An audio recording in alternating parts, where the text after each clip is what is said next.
श्रीलंका बनाम इंग्लैंड के बीच खेले गए पहले ओडीआई मुकाबले में श्रीलंका टीम ने इंग्लैंड को एक थ्रिलर मुकाबले में दी मात और श्रृंखला में जीत के साथ आगाज किया। यह मुकाबला पूरी तरीके से रोलर कोस्टर थ्रिलर रहा, जहां पर कभी इंग्लैंड हावी लगता तो कभी श्रीलंका, कभी इंग्लैंड वार करता तो श्रीलंका पलटवार करता। मतलब एक कमाल का मुकाबला देखने को मिला। दोनों ही टीम की तरफ से स्पिनर्स ने डोमिनेट किया। स्पिनर्स ने पूरी तरीके से इस मुकाबले में पकड़ बनाए रखी, लेकिन भाई साहब जो श्रीलंका के लिए जो कुशल मेंडिस ने पारी खेली वो कमाल की थी। दोनों टीमों के बीच डिफरेंस ही वो पारी बनी। हाँ, आप कह सकते हैं कि स्लो थे, लेकिन भाई साहब आप इंग्लैंड की ओर से बल्लेबाजों के स्ट्राइक रेट को आप देख ले, वो भी तो स्लो थे। कुशल मेंडिस ने किस बेहतरीन तरीके से जो इंग्लिश गेंदबाजों को खेला, खासतौर पर आदिल रशीद, लिएम डॉर्सन के स्पेल को उन्होंने जो खेला वो कमाल का था यार। वो दोनों पारियों के दोनों टीमों का जो डिफरेंस था वो बनी।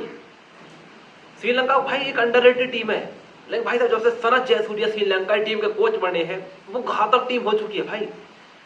एशिया कप में भी हमने देखा था, वो ऑलमोस्ट भारत को सुपर ओवर में ले गई थी। अपने घर पर भारत को ओडीआई श्रृंखला हराई थी। अब इंग्लैंड को भी भाई धर दबोचा। ये अंडररेटेड टीम नहीं है, बहुत खतरनाक टीम है श्रीलंका की। इस मुकाबले में पहले बैटिंग श्रीलंका की आई, लेकिन भाई साहब शुरुआत ठीक मिल जाने के बाद जो प्रथम निशंका और कमल मिश्रा है वो अपने स्कोर को कन्वर्ट नहीं कर सके। जो आप देखेंगे कि प्रथम निशंका 21 पर गए, कपिल मिश्रा में 27 रन नहीं बना सके। लेकिन भाई साहब जो पारी थी, जो मैं बात कर रहा था कुशल मेंडिस की पारी, वो इस दोनों टीमों का जो डिफरेंस थी वो कुशल मेंडिस की ही पारी थी। कुशल मेंडिस ने अपनी क्लास दिखाई, बेहतरीन बल्लेबाजी की। हाँ, दूसरी छोर से पार्टनर बदल रहे थे, विकेटें गिर रही थी, आदिल रशीद और लिएम डॉर्सन अपनी स्पिन में फंसा रहे थे, लेकिन भाई साहब कुशल मेंडिस पर इस साहब का कोई फर्क ही नहीं पड़ा। कुशल मेंडिस ने 117 गेंदों पर 93 रन की नाबाद पारी खेली। तो वही उनके अलावा छोटे छोटे कॉन्ट्रीब्यूशन आए, जैसे जनित लियानगे की पारी थी वो कमाल रही।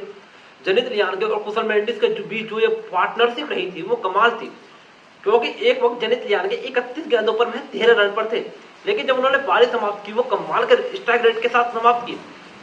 डेथ में आकर वो जो आपका युवा लड़का है दलुत विल्ला लगी, अनबिलीवेबल भाई, ये क्या बल्लेबाज है, क्या ऑलराउंडर मिला है श्रीलंका को, इतना बेहतरीन युवा टैलेंट है। अंत में जो जेमी ओवर्टन का जो उन्होंने ओवर धोया है वो पूरी तरीके से टर्निंग ओवर कह सकते हैं आप उसे। श्रीलंका टीम अपने 50 ओवर में भाई साहब 271 तक पहुंच गई। इंग्लैंड की ओर से गेंदबाजी बात कर तो आदिल रशीद ने 3 शिकार के, लिएम डॉर्सन 1, सैम करन 1 और रिहान अहमद को 1 विकेट मिला। टारगेट का पीछा करने उतरी इंग्लैंड की शुरुआत बेहद ही खराब रही थी। आतिशा फ्रेंडो ने जैक क्रोली को 6 रन पर फंसा लिया था, लेकिन भाई साहब उसके बाद आती है पार्टनरशिप, एक लंबी पार्टनरशिप आप उन्हें कहेंगे, जो लगी थी बेन डकेट और जो रूट के बीच। भाई ये क्या पार्टनरशिप थी यार। मतलब जो रूट और डकेट ने जिस प्रकार से श्रीलंका के पेसर को तो खेले, मतलब पेस को तो इंग्लैंड वाले अच्छे खेलेंगे, लेकिन भाई साहब जिस प्रकार से उन्होंने स्पिनर्स को टैकल किया, मतलब वो देखने लायक था यार।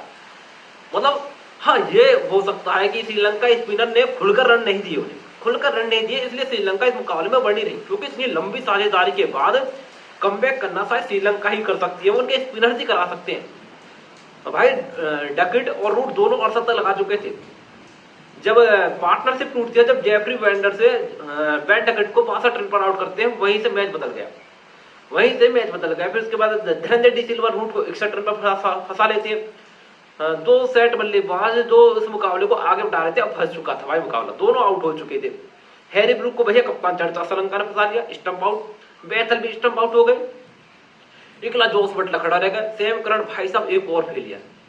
जोस बटलर को भाई साहब एक मात्र उम्मीद के रूप में देख रही थी इंग्लैंड, लेकिन जोस बटलर की पारी भी 19 रन पर समाप्त हुई।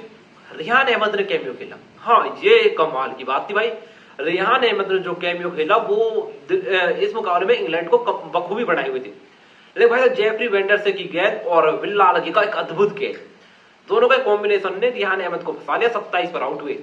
भाई यहां से लगा मुकाबला समाप्त हो चुका है, मतलब रन रेट लगभग 15-16 के करीब था। लेकिन भाई साहब जेमी ओवर्टन हार मारने को भी कहा राजी नहीं थे भाई। जेमी ओवर्टन ने लड़ाई लड़ी और मुकाबले को पूरी तरीके से इंटरेस्टिंग सा बना दिया। जेमी ओवर्टन ने जो कैमियो खेला वो अनबिलीवेबल रहा भाई साहब। जो श्रीलंका टीम सोच रही थी इस मुकाबले को आसानी से जीत जाएंगे, जेमी ओवर्टन ने कहा नहीं भाई, अभी लड़ाई लड़ी जाएगी, इंग्लैंड अभी भी लड़ाई लड़ेगी।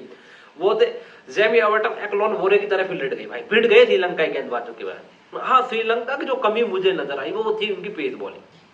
यार वो पेस बॉलिंग डेथ में मतलब असिता फर्नांडो हो या प्रमोद मसूम का भाई कोई प्लान ही नहीं था यार। आप वाइड यॉर्कर डालना चाह रहे थे, आप उस पर स्टेबल रहे। आप स्लो बॉल फेंकने के चक्कर में इतने एक्स्ट्रा दे गए भाई, आप इतने एक्स्ट्रा दे गए। मैं आपको बता रहा हूं भाई, अगर जेबी ओटन के साथ कोई और बेहतरीन बल्लेबाज होता ना, आप 15-16 रन प्रति ओवर पिटते भाई, आप पिटते जिस प्रकार की आपकी गेंदबाजी थी। मतलब यार कोई तुक भी है यार। वो तो भाई ओवर्टन इकला खड़ा रह गया, रन बहुत सही थे। जब प्रमोद मधुशंका ने अंतिम ओवर में ओवर्टन की पारी को समाप्त किया, इंग्लैंड की टीम 252 रन पर आउट हुई और भैया मुकाबले को श्रीलंका की टीम 19 रन से ले गई। लेकिन भाई साहब हीरो कौन थे? स्पिनर से जेफरी वेंडर से विल्ला लगे, कप्तान श्रीलंका धनंजय डी सिल्वा। हाँ आप कह सकते हैं असिता ने विकेट लिया, प्रमोद मधुशंका ने एक ओवर में 2 विकेट ली, लेकिन भाई साहब गेंदबाजी देख में बहुत ही फीकी नजर आई। दुनित विल्ला लगे, बेहतरीन गेंदबाजी की 2 शिकार के। जेफरी वेंडरसन ने पूरी तरीके से इस मुकाबले को अपने दम पर रिटर्न कर दिया, जब पेंडकेट की और जो रूट की साझेदारी को तोड़ा, रिहान अहमद के काउंटर अटैक को समाप्त किया। श्रीलंका मतलब हमने बार बार देखा है कि वो एक गोल्डन आर्म है। धनंजय सिल्वा बेहतरीन ऑलराउंडर है।